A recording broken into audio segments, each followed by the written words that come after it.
আসসালামু আলাইকুম। সেই ফাইনালি আমাদের অনেক দিন পরে আমাদের বাড়িতে আবার চলে আসছি। সেই আবার নতুন নতুন ভিডিও বানাতে। সেই ক্ষেত মানে যে জমিটা দেখাইছিলাম যে পানিতে থই থই করতেছিল, সেখানে অবশেষে ধান লাগানো হয়ে গেছে। আমাদের ধান লাগানো হয়ে গেছে। দেখেন কত সুন্দর, চারপাশটা সবুজে সমারোহ, অনেকটা সুন্দর। দেখছেন কত ভালো লাগে। আসলে এরকম একটা দৃশ্য দেখার মতো পরিবেশটা মানে গ্রামেই হয়। শহরে অবশ্যই এগুলো পাওয়া যাবে না। শহরে আবার এগুলো নেই নেই বলেই চলে। তো যাই হোক, আমি কিন্তু আজকে আমাদের বাড়িতে আব্বু যত খেতে যা বনছে সব কিছুই দেখাইতেছি নতুন করে। কারণ আমি অনেক দিন বাড়িতে ছিলাম না, আর বাড়িতে আসার পর দেখতেছি সব কিছু অনেকটাই ভালো হয়েছে।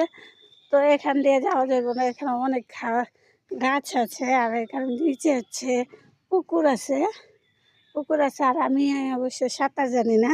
গ্রামে হলেও আমি সবসময় শহরে টাউনের দিকে থাকা হচ্ছে আমার সবসময়, যার কারণে আমি সাঁতার জানি না।